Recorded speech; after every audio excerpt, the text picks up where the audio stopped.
Hello, welcome back to my channel. My name is Sarah, if we haven't met, and I have made a cleaning system for people who are like me with chronic illnesses like depression, anxiety, autoimmune disease, things that basically render you unable to do the same amount of things every day. I lack a lot of consistency with my energy and with my time, and I was still trying to do everything. No matter how bad I felt, like I had this expectation that I had to always achieve no matter what. And that did not mean that I achieved. It meant that I put so much pressure on myself that it actually made me frozen. And then I would have like a shame spiral. It was a whole thing. I hated it. That's how I spent like decades of my life.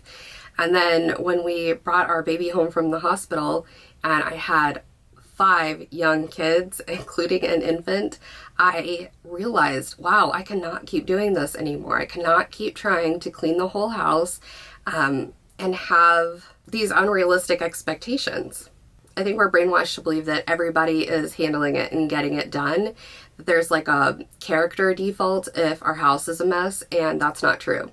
You need realistic tools that are going to work for you, especially if you have cleaning challenges. I mean, the chronic illnesses, the cleaning trauma, having a lot of little kids, being a caretaker for someone, a single parent. These are things that really put a strain on your resources. And so you're going to have to use your resources very efficiently in order to be able to keep things moving in your home. So that's what we're going to talk about today. I'm going to get into details in a minute, but for especially people who aren't familiar with my system, the high view, the macro view, is that there are 3 capacity lists. These are going to be running your day, kind of informing what you do. There's low, average, and high capacity, and that corresponds with how you feel physically, mentally, what you have time to do, and you're always going to be able to have a list that matches what you're doing.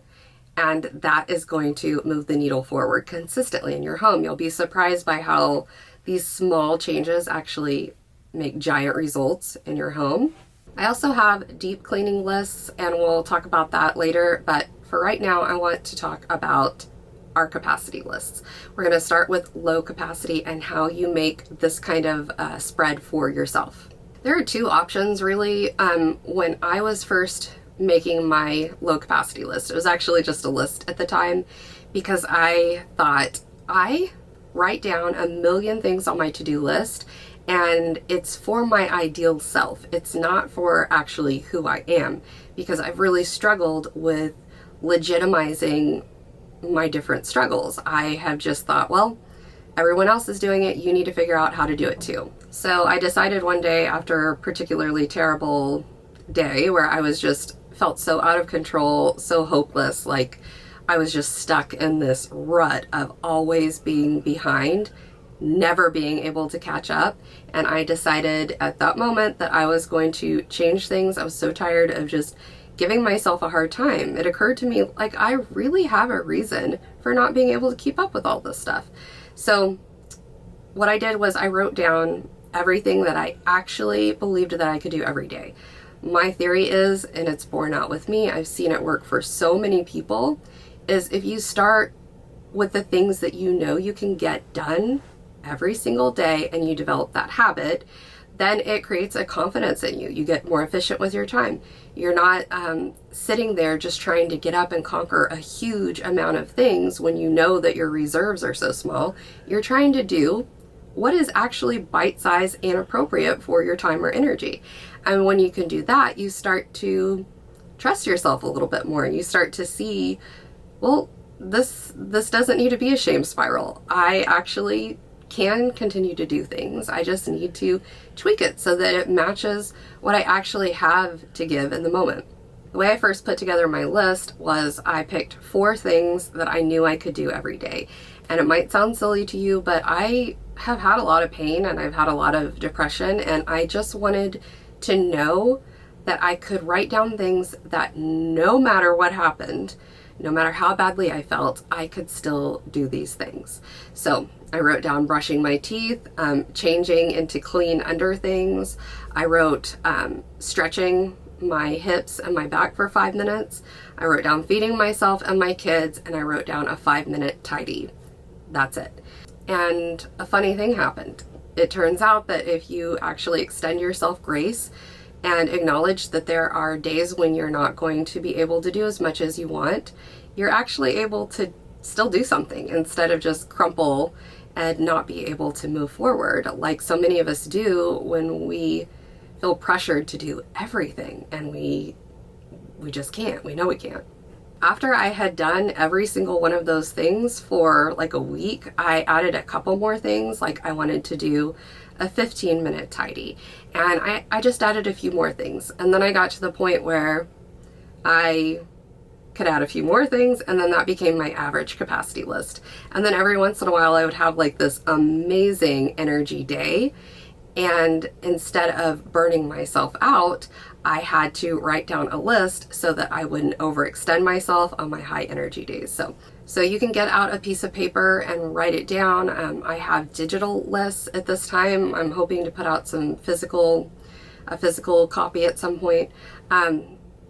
But just write down the priorities that you know for a fact you can get done, even if it's 1 or 2 things. And when you do them, make sure that you check it off or whatever. The other way to make your low capacity list is I've got like a worksheet which basically lists to me what are the most priority things in most homes, like the kitchen, the laundry, and then to a lesser degree bedrooms and bathrooms, and then general stuff like feeding pets or vacuuming or whatever. So I have a worksheet where you can plug in your information, and I'll put a screenshot here. If you want, you can pause it and just screenshot it so that you have an idea of what to do.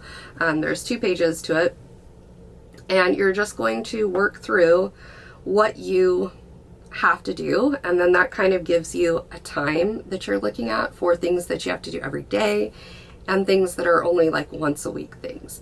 When you see what you have listed to do, then you can kind of ask yourself whether this is realistic or whether I need to, make some edits to make this more sustainable for my lower capacity days. For instance, in the kitchen, if you know that you're spending too much time in the kitchen, on a low capacity day, that's going to be when you're going to utilize paper plates or, foil over your baking pans, whatever the case may be, so that you can really keep efficient with your time and energy. Because the more you do that, the more you protect yourself, you will actually, in most cases, have more energy as a given role. Like I am 1,000% more productive than I used to be, just because I have things that are tailored to my needs.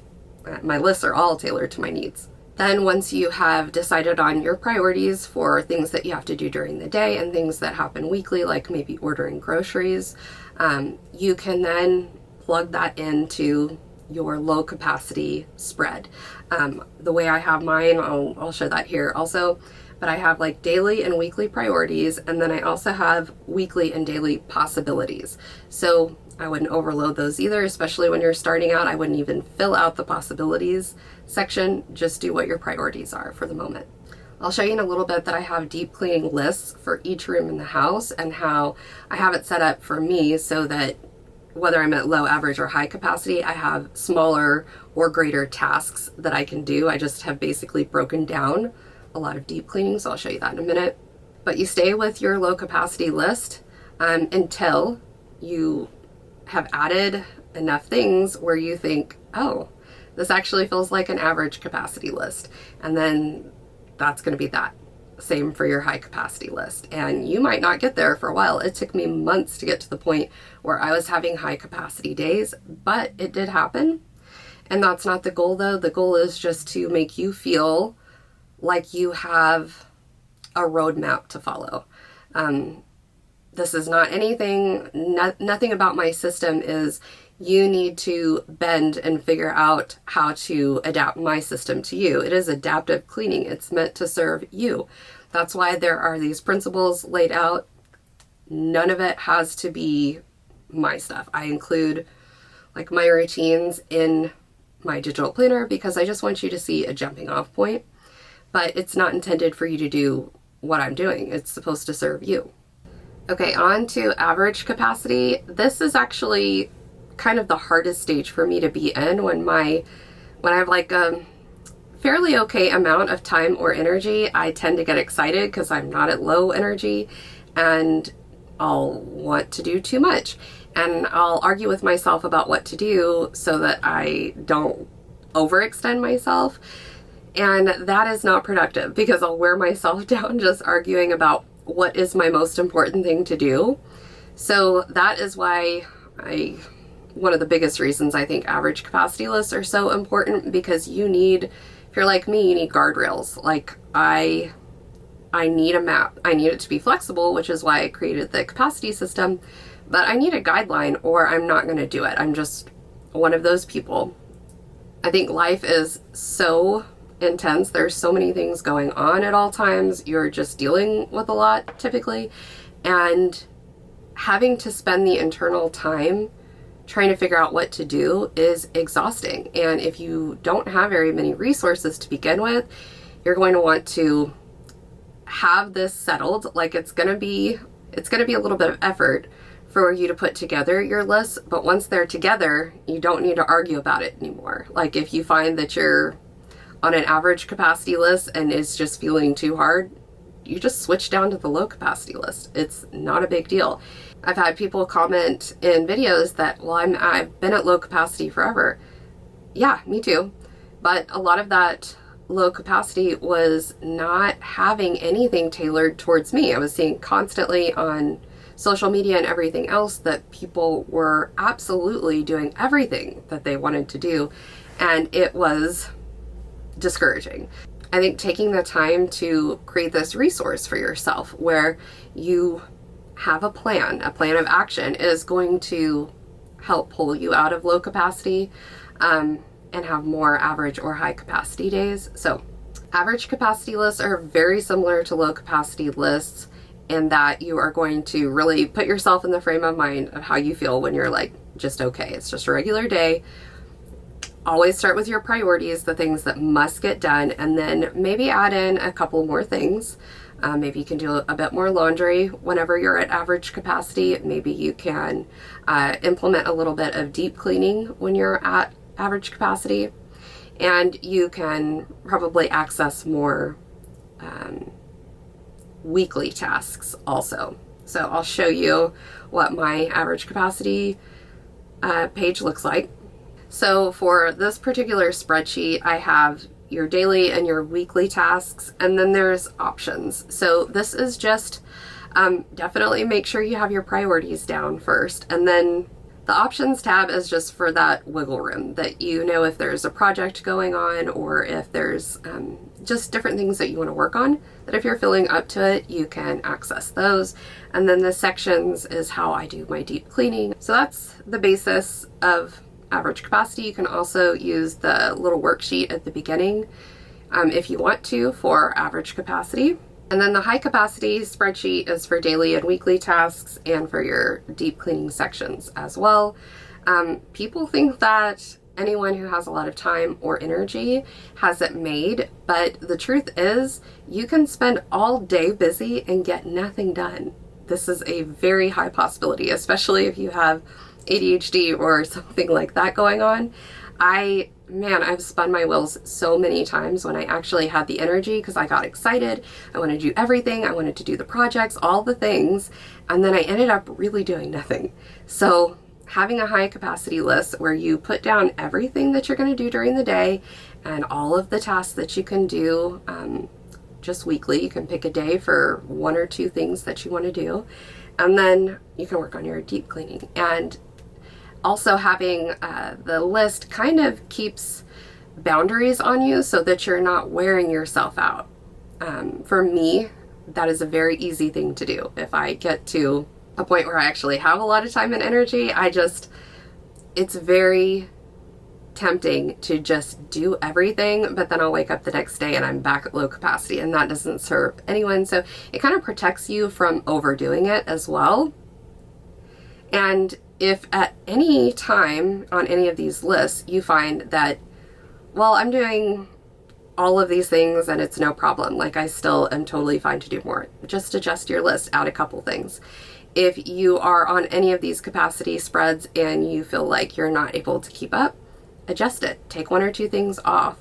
Mine have changed as time has gone on. They will always change because like our lifestyles, our seasons change, and it should be that way. We should be adjusting instead of always expecting XYZ from ourselves. So just kind of roll with it. Once you have your list, that's your starting point, and you just adjust it as needed. I do my deep cleaning in sections. So I have a week where I work on each section of the house, and on months that have 5 weeks, that 5th week is where I declutter. I start on the first Monday of the month in section 1. And for instance, my section 1 is kitchen and dining. You don't have to do your sections like mine. I just like to put rooms that require a lot of work with smaller rooms. So for instance, my kitchen and dining room, there's a million things to deep clean in the kitchen, almost nothing in the dining room. So I pair those two together. So I'll show you, this is how my sections look and what those sheets look like. I include, I think I said this before, but I include all of my filled out sheets in both my digital planner and in my digital cleaning and food list, just so you can have a starting off point.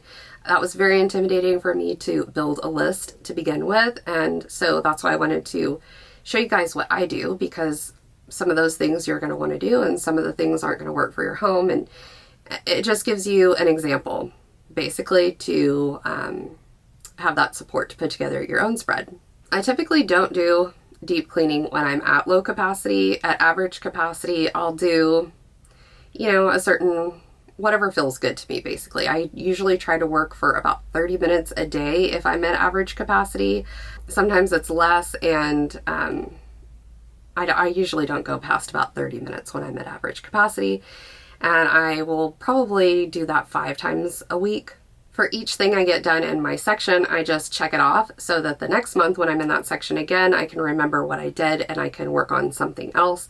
And then once I have everything checked off, I'll just start again. Or if during the month something becomes a huge mess, then I'll just, of course, do that. But writing out the tasks that you want to do in each room of your house or sections or whatever you want to do will help you so that you don't hyper focus or spend all of your time in one area. That's easy for me to do. I'll spend like all my time cleaning in the kitchen because that place is always a disaster. There's always so much to do in the kitchen. But if I spent like all month hyper focusing on the kitchen, then other areas of my house would take a hit, and then it would be that much harder to clean it the next month. So this just kind of keeps you moving throughout your house, gives you those rhythms. I find it hugely beneficial. Something else I added to my system is these idea of song lists. So I have like 2 song lists, 5 song lists, and an album list. Just you can equate that to time. So like a 2 song is around 5 or 6 minutes. The 5 song is around 15 minutes, and an album, 45 minutes or so. So I have it like here, I have it broken down, each room of the house, into things that you can select to do, whether you're at low, average, or high capacity. It kind of goes along with the times. And that's actually become my preferred way to do it. I just see it, and it just seems like little bite-sized pieces that I can handle even if I'm pretty stressed or overwhelmed. I really love this edition because I just feel like it's so much more accessible than, the bigger tasks that you look at and you're like, I have to do all of this. Even if you know in your mind that you can break it down into steps, it just doesn't feel as good to me as like having the steps already broken down and then just checking them off as I get to them. I like check marks. I don't know. I like to cross things through.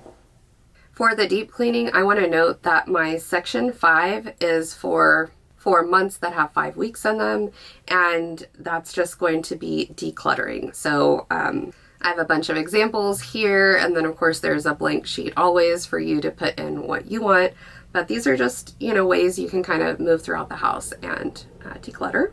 And then the last thing I want to talk to you about regarding this system is chaos cleaning. This is a little section that I have. This is what I do to kind of reset when I have been at low capacity for a long time, or, there's just a ton going on. It just happens that the house becomes completely unmanageable and overwhelming. And so the chaos cleaning list just gives you kind of a basis, like priorities that need to be done, and then it just walks you through that. Again, this is never meant to be, you know, my system that you have to adapt. I'm just showing you what I do so that you can decide if that helps you or if there are other things that you want to add. So I think that that's it. Because my food lists come with my cleaning list and are in my digital planner, I'll just show you that really quickly. The food inventory page is things that I always want to have on hand because, oh my gosh, ordering food, planning meals, that is so stressful to me. I hate it. But mostly because I didn't have a plan, so I made a plan and it's easier. So you've got your food inventory here, and then I've obviously got a grocery list. Meals in rotation. As I was making meals, I just would write them down in just the basic ingredients. If you keep doing that, like if you try a different recipe and you like it and you just write it down in your meals in rotation, eventually you can have, you know, however many sheets of these that you want done. You can have 20 or 30 meals so that you can kind of build out your recipes. I also have a weekly meal planner and a monthly meal planner. I don't really use the monthly meal planner, but I know that there are people who do. I like using the weekly. And then I have a couple of recipe cards. And then I also have some sheets that will go into dealing with food when you're at high, average, and low capacity, because to me, especially when I'm at low capacity, food is the most difficult thing to do, to figure out in the moment. And so with these sheets, you're able to figure it out ahead of time, kind of have a plan. So I have on my high capacity list, I have everything, a sample written out. So like, for instance, if I need to go to the grocery store real quick, I'll see this little high capacity list and I can quickly put together my shopping list. I have breakfast, lunch, dinner, and snack. For average capacity, I just have 4 little blanks because maybe in this capacity, you're not going to be cooking something every night. There will be like order out nights or freezer meals nights. But this gives you just options to write down 4 easy breakfast, lunches, dinners, and snacks that you can just reach for. You know that they're not going to be a big production to put together. And then for low capacity, this is when I'm at low capacity, especially food wise, this is when like nothing sounds good except for fast food. So I try to just put safe foods. Those are things that no matter how I'm feeling, I will be in the mood for these things so that I'm not always reaching for fast food in that moment. And that has served me very well. So I definitely wanted to include my food with my cleaning list because I just feel like food with your capacity is can be very challenging. So I hope you like that, or that idea suits you if you just want to create that list for yourself. That is my system. I hope that that's answered some questions and made sense to you. If you have other questions, put them in the comments. I am going to be, I did in the month of May, but I'm also going to be hosting a group in June so that if you want some support for about a month, you can choose to do that. You can be a part of a group setting or do some more private kind of work, just one-on-one. And you can find information about that on my website, and all my information in the description box. And thank you for hanging out with me. Thank you for dealing with my very hoarse voice. I'm caught the kids cold again. They just sneeze right in your face, and yeah, so thank you for hanging out. I will talk to you next time.